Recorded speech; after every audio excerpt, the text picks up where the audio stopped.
The first book of Samuel. 1 Samuel, chapter 1. There was a certain man from Ramathaim, a Zuphite from the hill country of Ephraim, whose name was Elkanah, son of Jeroham, the son of Elihu, the son of Tohu, the son of Zuph, an Ephraimite. He had 2 wives. One was called Hannah, and the other Peninnah. Peninnah had children, but Hannah had none. Year after year, this man went up from his town to worship and sacrifice to the Lord Almighty at Shiloh, where Hophni and Phinehas, the 2 sons of Eli, were priests of the Lord. Whenever the day came for Elkanah to sacrifice, he would give portions of the meat to his wife Peninnah and to all her sons and daughters. But to Hannah he gave a double portion, because he loved her, and the Lord had closed her womb. Because the Lord had closed Hannah's womb, her rival kept provoking her in order to irritate her. This went on year after year. Whenever Hannah went up to the house of the Lord, her rival provoked her till she wept and would not eat. Her husband, Elkanah, would say to her, "Hannah, why are you weeping? Why don't you eat? Why are you downhearted? Don't I mean more to you than 10 sons?" Once, when they had finished eating and drinking in Shiloh, Hannah stood up. Now Eli, the priest, was sitting on his chair by the doorpost of the Lord's house. In her deep anguish, Hannah prayed to the Lord, weeping bitterly. And she made a vow, saying, "Lord Almighty, if you will only look on your servant's misery and remember me, and not forget your servant, but give her a son, then I will give him to the Lord for all the days of his life, and no razor will ever be used on his head." As she kept on praying to the Lord, Eli observed her mouth. Hannah was praying in her heart, and her lips were moving, but her voice was not heard. Eli thought she was drunk and said to her, "How long are you going to stay drunk? Put away your wine." "Not so, my lord," Hannah replied. "I am a woman who is deeply troubled. I have not been drinking wine or beer. I was pouring out my soul to the Lord. Do not take your servant for a wicked woman. I have been praying here out of my great anguish and grief." Eli answered, "Go in peace, and may the God of Israel grant you what you have asked of him." She said, "May your servant find favor in your eyes." Then she went away and ate something, and her face was no longer downcast. Early the next morning, they arose and worshipped before the Lord, and then went back to their home at Ramah. Elkanah made love to his wife Hannah, and the Lord remembered her. So in the course of time, Hannah became pregnant and gave birth to a son. She named him Samuel, saying, "Because I asked the Lord for him." When her husband Elkanah went up with all his family to offer the annual sacrifice to the Lord and to fulfill his vow, Hannah did not go. She said to her husband, "After the boy is weaned, I will take him and present him before the Lord, and he will live there always." "Do what seems best to you," her husband Elkanah told her. "Stay here until you have weaned him. Only may the Lord make good his word." So the woman stayed at home and nursed her son until she had weaned him. After he was weaned, she took the boy with her, young as he was, along with a 3-year-old bull, an ephah of flour, and a skin of wine, and brought him to the house of the Lord at Shiloh. When the bull had been sacrificed, they brought the boy to Eli, and she said to him, "Pardon me, my lord. As surely as you live, I am the woman who stood here beside you praying to the Lord. I prayed for this child, and the Lord has granted me what I asked of him. So now I give him to the Lord. For his whole life he shall be given over to the Lord." And he worshipped the Lord there. 1 Samuel, chapter 2. Then Hannah prayed and said, "My heart rejoices in the Lord. In the Lord my horn is lifted high. My mouth boasts over my enemies, for I delight in your deliverance. There is no one holy like the Lord. There is no one besides you. There is no rock like our God. Do not keep talking so proudly, or let your mouth speak such arrogance. For the Lord is a God who knows, and by him deeds are weighed. The bows of the warriors are broken, but those who stumbled are armed with strength. Those who are full hire themselves out for food, but those who are hungry no more. She who was barren has borne 7 children, but she who has had many sons pines away. The Lord brings death and makes alive. He brings down to the grave and raises up. The Lord sends poverty and wealth. He humbles and he exalts. He raises the poor from the dust and lifts the needy from the ash heap. He seats them with princes and makes them inherit a throne of honor. For the foundations of the earth are the Lord's. On them he has set the world. He will guard the feet of his faithful servants, but the wicked will be silenced in the place of darkness. It is not by strength that one prevails. Those who oppose the Lord will be broken. The Most High will thunder from heaven. The Lord will judge the ends of the earth. He will give strength to his king and exalt the horn of his anointed. Then Elkanah went home to Ramah, but the boy ministered before the Lord under Eli the priest. Eli's sons were scoundrels. They had no regard for the Lord. Now it was the practice of the priests that whenever any of the people offered a sacrifice, the priest's servant would come with a 3-pronged fork in his hand while the meat was being boiled, and would plunge the fork into the pan or kettle or cauldron or pot. Whatever the fork brought up, the priest would take for himself. This is how they treated all the Israelites who came to Shiloh.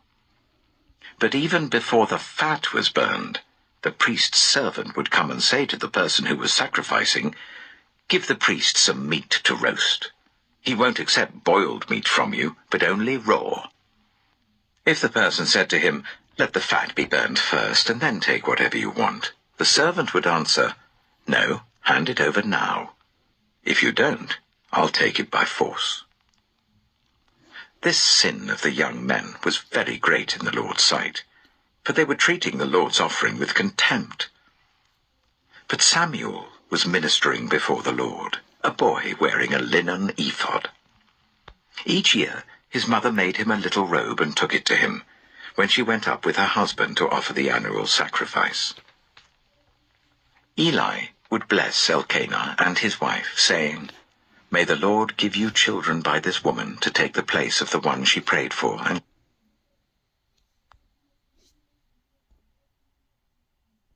gave to the Lord." Then they would go home. And the Lord was gracious to Hannah. She gave birth to 3 sons and 2 daughters. Meanwhile, the boy Samuel grew up in the presence of the Lord. Now Eli, who was very old, heard about everything his sons were doing to all Israel, and how they slept with the women who served at the entrance to the tent of meeting. So he said to them, "Why do you do such things? I hear from all the people about these wicked deeds of yours. No, my sons, the report I hear spreading among the Lord's people is not good. If one person sins against another, God may mediate for the offender. But if anyone sins against the Lord, who will intercede for them?" His sons, however, did not listen to their father's rebuke, for it was the Lord's will to put them to death. And the boy Samuel continued to grow in stature and in favor with the Lord and with people. Now a man of God came to Eli and said to him, "This is what the Lord says. Did I not clearly reveal myself to your ancestors' family when they were in Egypt under Pharaoh? I chose your ancestor out of all the tribes of Israel to be my priest, to go up to my altar, to burn incense, and to wear an ephod in my presence. I also gave your ancestors' family all the food offerings presented by the Israelites. Why do you scorn my sacrifice and offering that I prescribed for my dwelling? Why do you honor your sons more than me, by fattening yourselves on the choice parts of every offering made by my people Israel? Therefore the Lord, the God of Israel, declares, I promised that members of your family would minister before me forever. But now the Lord declares, far be it from me. Those who honor me, I will honor, but those who despise me will be disdained. The time is coming when I will cut short your strength, and the strength of your priestly house, so that no one in it will reach old age, and you will see distress in my dwelling. Although good will be done to Israel, no one in your family line will ever reach old age. Every one of you that I do not cut off from serving at my altar, I will spare only to destroy your sight and sap your strength, and all your descendants will die in the prime of life. And what happens to your 2 sons, Hophni and Phinehas, will be assigned to you. They will both die on the same day. I will raise up for myself a faithful priest, who will do according to what is in my heart and mind. I will firmly establish his priestly house, and they will minister before my anointed one always. Then everyone left in your family line will come and bow down before him for a piece of silver and a loaf of bread, and plead, appoint me to some priestly office, so that I can have food to eat. 1 Samuel chapter 3. The boy Samuel ministered before the Lord under Eli. In those days the word of the Lord was rare. There were not many visions. One night, Eli, whose eyes were becoming so weak that he could barely see, was lying down in his usual place. The lamp of God had not yet gone out, and Samuel was lying down in the house of the Lord, where the ark of God was. Then the Lord called Samuel. Samuel answered, Here I am. And he ran to Eli and said, Here I am, you called me. But Eli said, I did not call. Go back and lie down.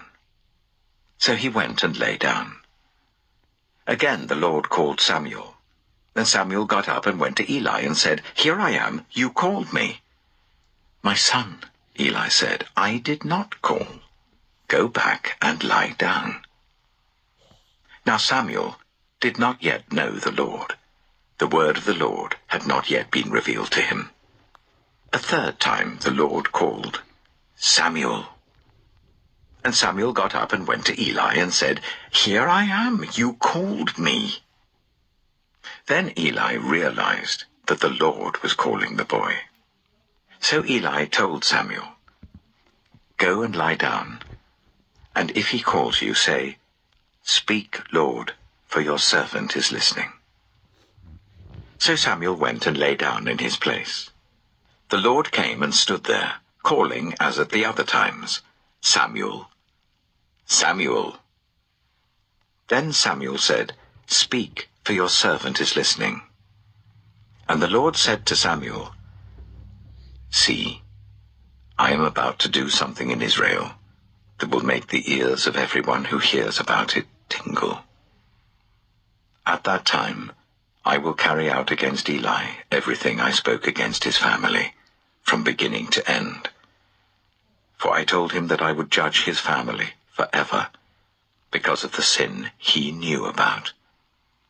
His sons uttered blasphemies against God, and he failed to restrain them.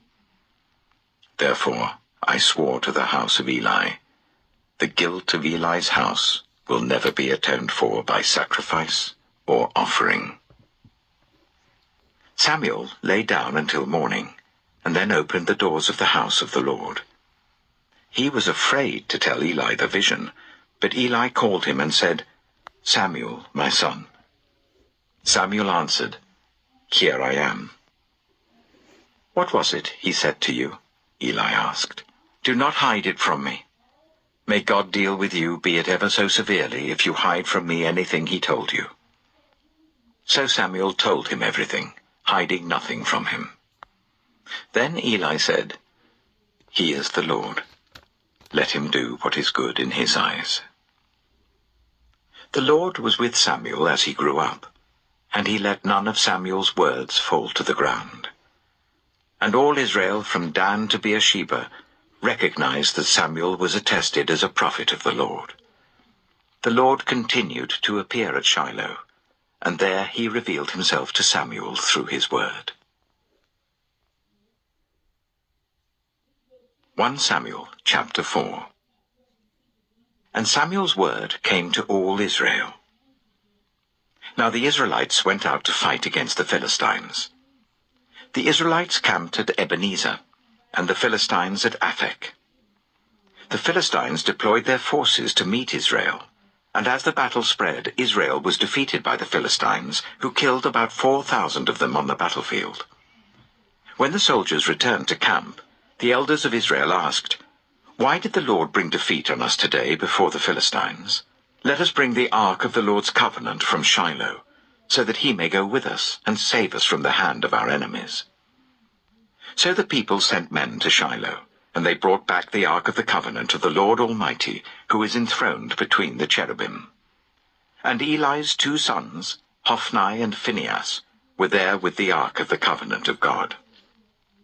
When the ark of the Lord's covenant came into the camp, all Israel raised such a great shout that the ground shook.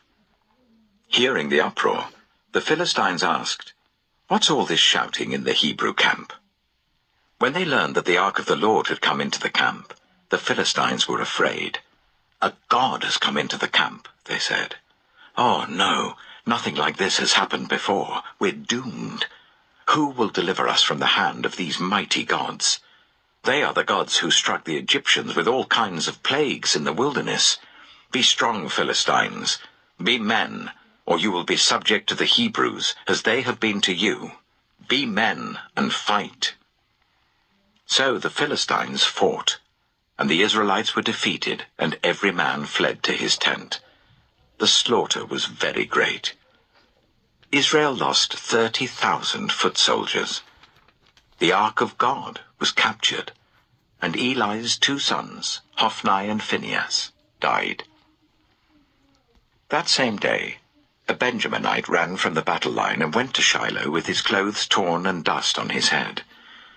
When he arrived, there was Eli sitting on his chair by the side of the road, watching, because his heart feared for the ark of God. When the man entered the town and told what had happened, the whole town sent up a cry. Eli heard the outcry and asked, "What is the meaning of this uproar?" The man hurried over to Eli, who was 98 years old, and whose eyes had failed so that he could not see. He told Eli, "I have just come from the battle line. I fled from it this very day." Eli asked, "What happened, my son?"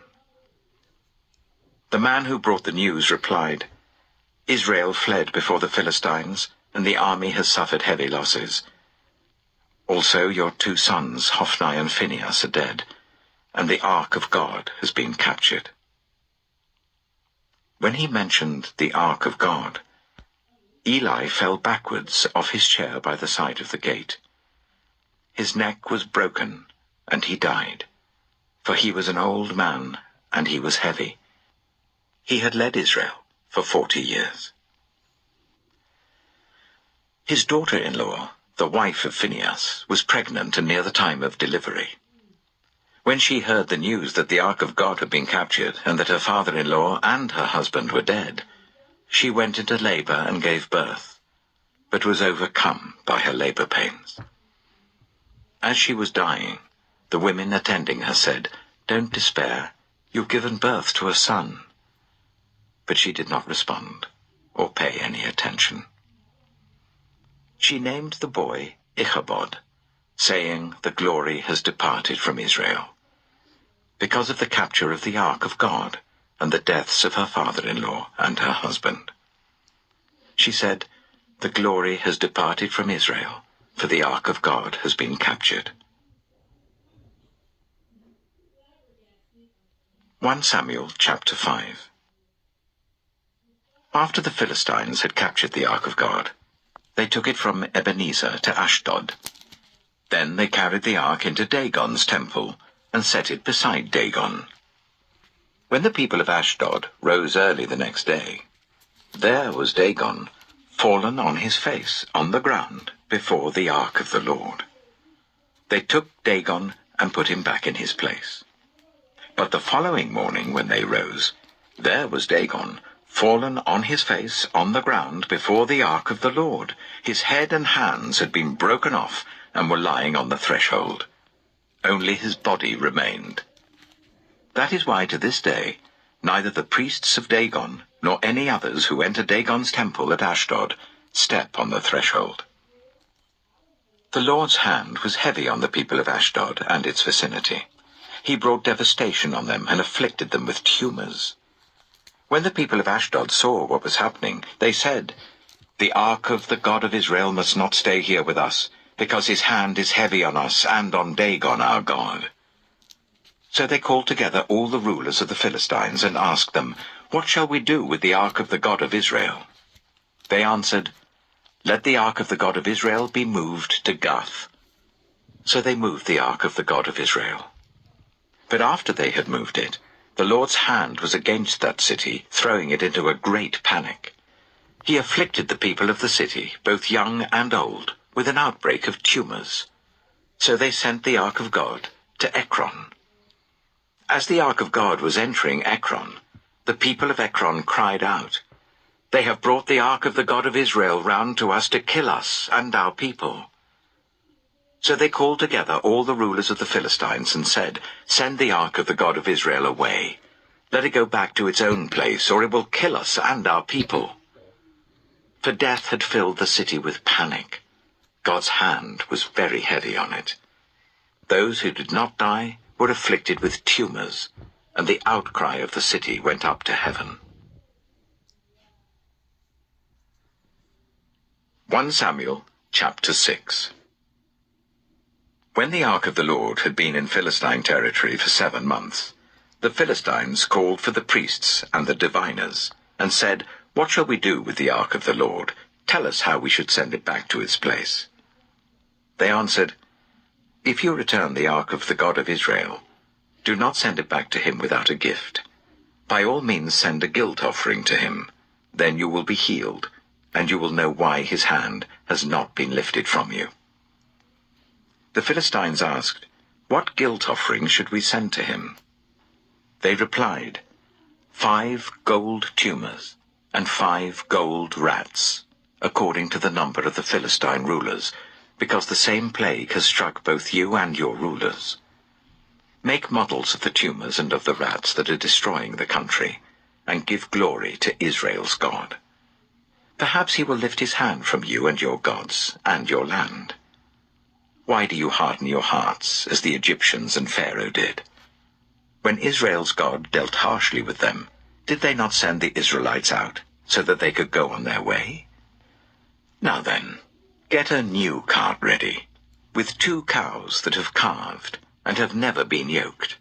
Hitch the cows to the cart, but take their calves away and pen them up. Take the ark of the Lord and put it on the cart, and in a chest beside it put the gold objects you are sending back to him as a guilt offering. Send it on its way, but keep watching it. If it goes up to its own territory, towards Beth-Shemesh, then the Lord has brought this great disaster on us. But if it does not, then we shall know that it was not his hand that struck us, but that it happened to us by chance." So they did this. They took 2 such cows and hitched them to the cart and penned up their calves. They placed the ark of the Lord on the cart, and along with it the chest containing the gold rats and the models of the tumors. Then the cows went straight up towards Beth-Shemesh, keeping on the road and lowing all the way. They did not turn to the right or to the left. The rulers of the Philistines followed them as far as the border of Beth-Shemesh. Now the people of Beth-Shemesh were harvesting their wheat in the valley, and when they looked up and saw the ark, they rejoiced at the sight.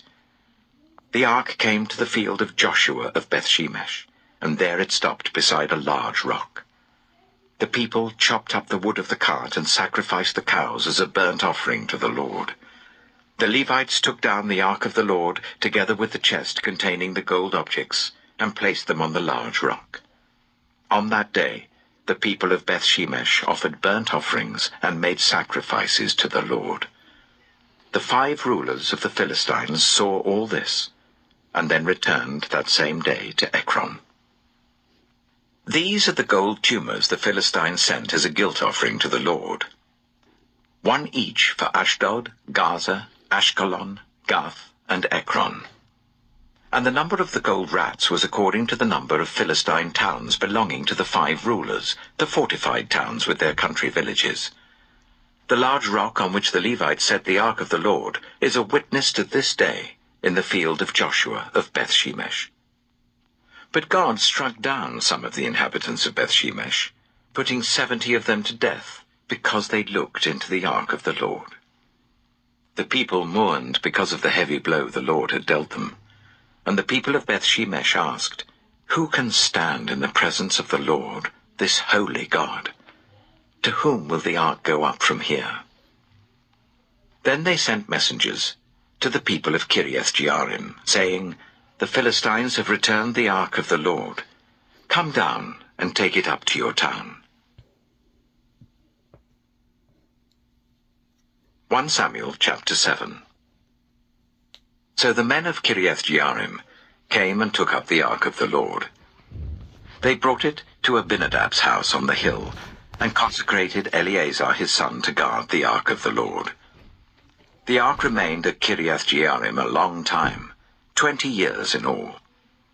Then all the people of Israel turned back to the Lord. So Samuel said to all the Israelites, "If you are returning to the Lord with all your hearts, then rid yourselves of the foreign gods and the Ashtoreths, and commit yourselves to the Lord and serve him only, and he will deliver you out of the hand of the Philistines." So the Israelites put away their Baals and Ashtoreths, and served the Lord only. Then Samuel said, "Assemble all Israel at Mizpah, and I will intercede with the Lord for you." When they had assembled at Mizpah, they drew water and poured it out before the Lord. On that day they fasted, and there they confessed, "We have sinned against the Lord." Now Samuel was serving as leader of Israel at Mizpah. When the Philistines heard that Israel had assembled at Mizpah, the rulers of the Philistines came up to attack them. When the Israelites heard of it, they were afraid because of the Philistines. They said to Samuel, "Do not stop crying out to the Lord our God for us, that he may rescue us from the hand of the Philistines." Then Samuel took a suckling lamb and sacrificed it as a whole burnt offering to the Lord. He cried out to the Lord on Israel's behalf, and the Lord answered him. While Samuel was sacrificing the burnt offering, the Philistines drew near to engage Israel in battle.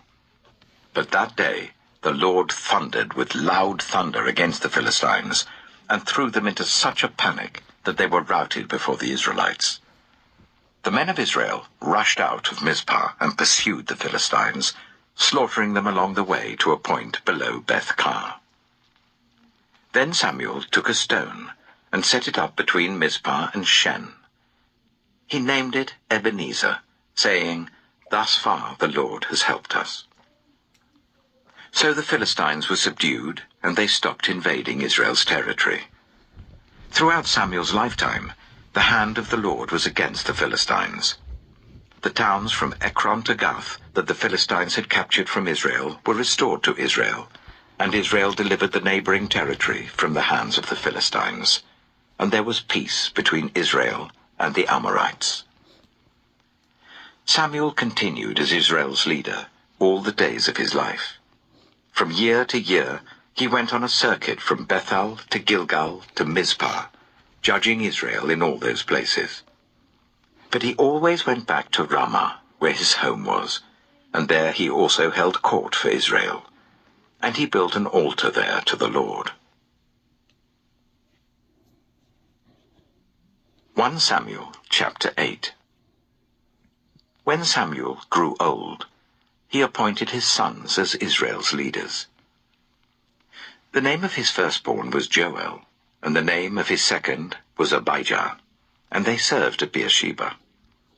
But his sons did not follow his ways. They turned aside after dishonest gain, and accepted bribes, and perverted justice. So all the elders of Israel gathered together and came to Samuel at Ramah. They said to him, "You are old, and your sons do not follow your ways. Now appoint a king to lead us, such as all the other nations have." But when they said, "Give us a king to lead us," this displeased Samuel. So he prayed to the Lord.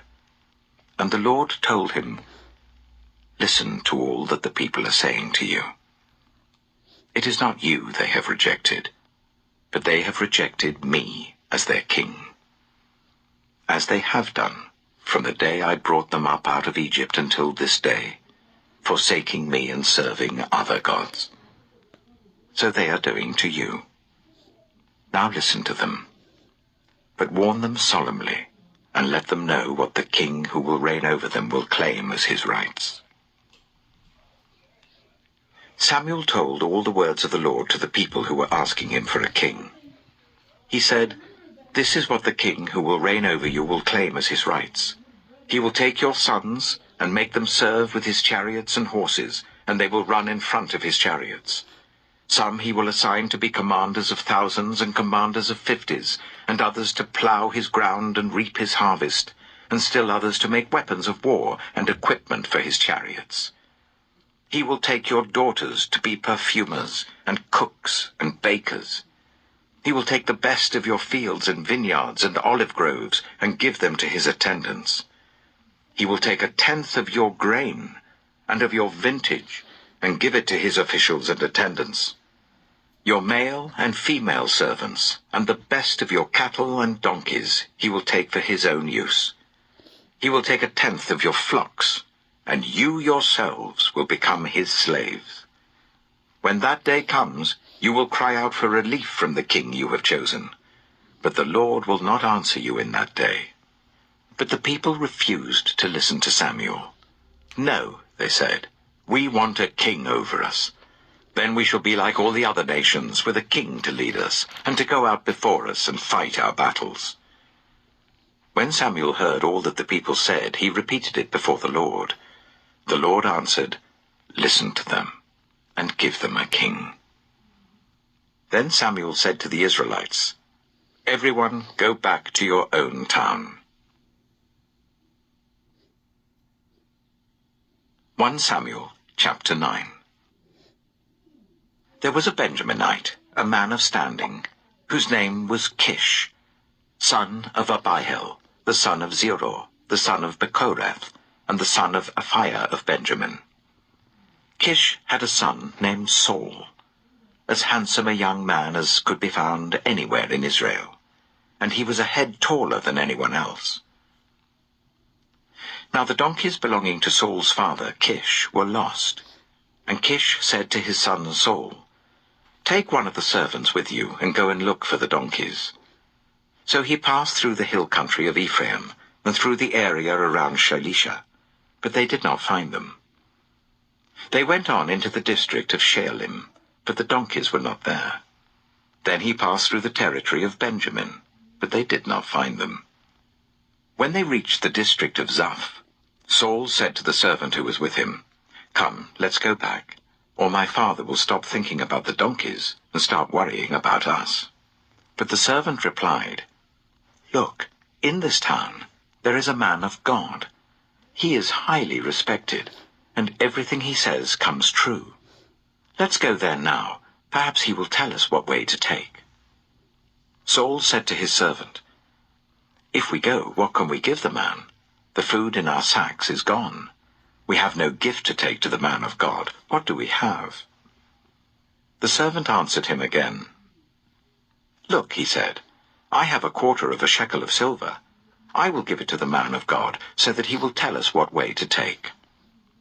Formerly in Israel, if someone went to inquire of God, they would say, "Come, let us go to the seer," because the prophet of today used to be called a seer.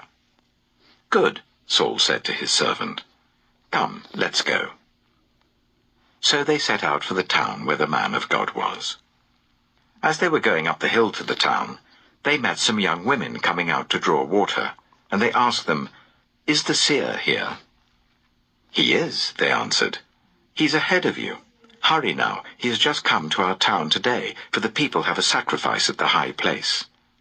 As soon as you enter the town, you will find him before he goes up to the high place to eat. The people will not begin eating until he comes, because he must bless the sacrifice. Afterwards, those who are invited will eat. Go up now. You should find him about this time." They went up to the town, and as they were entering it, there was Samuel coming towards them on his way up to the high place. Now the day before Saul came, the Lord had revealed this to Samuel. "About this time tomorrow, I will send you a man from the land of Benjamin. Anoint him ruler over my people Israel. He will deliver them from the hand of the Philistines. I have looked on my people, for their cry has reached me." When Samuel caught sight of Saul, the Lord said to him, "This is the man I spoke to you about. He will govern my people." Saul approached Samuel in the gateway and asked, "Would you please tell me where the seer's house is?" "I am the seer," Samuel replied. "Go up ahead of me to the high place, for today you are to eat with me, and in the morning I will send you on your way and will tell you all that is in your heart. As for the donkeys you lost 3 days ago, do not worry about them. They have been found. And to whom is all the desire of Israel turned, if not to you and your whole family line?" Saul answered, "But am I not a Benjaminite, from the smallest tribe of Israel? And is not my clan the least of all the clans of the tribe of Benjamin? Why do you say such a thing to me?" Then Samuel brought Saul and his servant into the hall, and seated them at the head of those who were invited, about 30 in number. Samuel said to the cook, "Bring the piece of meat I gave you, the one I told you to lay aside." So the cook took up the thigh with what was on it, and set it in front of Saul. Samuel said, "Here is what has been kept for you. Eat, because it was set aside for you for this occasion, from the time I said, 'I have invited guests.'" And Saul dined with Samuel that day. After they came down from the high place to the town, Samuel talked with Saul on the roof of his house. They rose about daybreak, and Samuel called to Saul on the roof, "Get ready, and I will send you on your way." When Saul got ready, he and Samuel went outside together. As they were going down to the edge of the town, Samuel said to Saul, "Tell the servant to go on ahead of us." And the servant did so. "But you stay here for a while, so that I may give you a message from God." 1 Samuel chapter 10. Then Samuel took a flask of olive oil, and poured it on Saul's head, and kissed him, saying, "Has not the Lord anointed you ruler over his inheritance? When you leave me today, you will meet 2 men near Rachel's tomb at Zelzah, on the border of Benjamin. They will say to you, 'The donkeys you set out to look for have been found.' And now your father has stopped thinking about them, and is worried about you. He is asking, 'What shall I do about my son?' Then you will go on from there until you reach the great tree of Tabor. 3 men going up to worship God at Bethel will meet you there. One will be carrying 3 young goats, another 3 loaves of bread, and another a skin of wine. They will greet you and offer you 2 loaves of bread, which you will accept from them. After that, you will go to Gibeah of God, where there is a Philistine outpost. As you approach the town, you will meet a procession of prophets coming down from the high place, with lyres, tambourines, pipes, and harps being played before them, and they will be prophesying. The Spirit of the Lord will come powerfully upon you, and you will prophesy with them, and you will be changed into a different person. Once these signs are fulfilled, do whatever your hand finds to do, for God is with you. Go down ahead of me to Gilgal. I will surely come down to you to sacrifice burnt offerings and fellowship offerings. But you must wait 7 days until I come to you and tell you what you are to do." As Saul turned to leave Samuel, God changed Saul's heart, and all these signs were fulfilled that day. When he and his servant arrived at Gibeah, a procession of prophets met him. The Spirit of God came powerfully upon him, and he joined in their prophesying. When all those who had formerly known him saw him prophesying with the prophets, they asked each other, "What is this that has happened to the son of Kish? Is Saul also among the prophets?" A man who lived there answered, "And who is their father?" So it became a saying, "Is Saul also among the prophets?" After Saul stopped prophesying, he went to the high place. Now Saul's uncle asked him and his servant, "Where have you been?" "Looking for the donkeys," he said. "But when we saw they were not to be found, we went to Samuel." Saul's uncle said, "Tell me what Samuel said to you." Saul replied, "He assured us that the donkeys had been found." But he did not tell his uncle what Samuel had said about the kingship. Samuel summoned the people of Israel to the Lord at Mizpah, and said to them, "This is what the Lord, the God of Israel, says. I brought Israel up out of Egypt, and I delivered you from the power of Egypt and all the kingdoms that oppressed you. But you have now rejected your God, who saves you out of all your disasters and calamities. And you have said, 'No, appoint a king over us.' So now present yourselves before the Lord by your tribes and clans." When Samuel had made all Israel come forward by tribes, the tribe of Benjamin was taken by lot. Then he brought forward the tribe of Benjamin clan by clan, and Matri's clan was taken. Finally, Saul, son of Kish, was taken. But when they looked for him, he was not to be found. So they inquired further of the Lord, "Has the man come here yet?" And the Lord said, "Yes, he has hidden himself among the supplies." They ran and brought him out, and as he stood among the people, he was a head taller than any of the others. Samuel said to all the people, "Do you see the man the Lord has chosen? There is no one like him among all the people." Then the people shouted, "Long live the king!" Samuel explained to the people the rights and duties of kingship. He wrote them down on a scroll and deposited it before the Lord. Then Samuel dismissed the people to go to their own homes. Saul also went to his home in Gibeah, accompanied by valiant men whose hearts God had touched. But some scoundrels said, "How can this fellow save us?" They despised him and brought him no gifts, but Saul kept silent.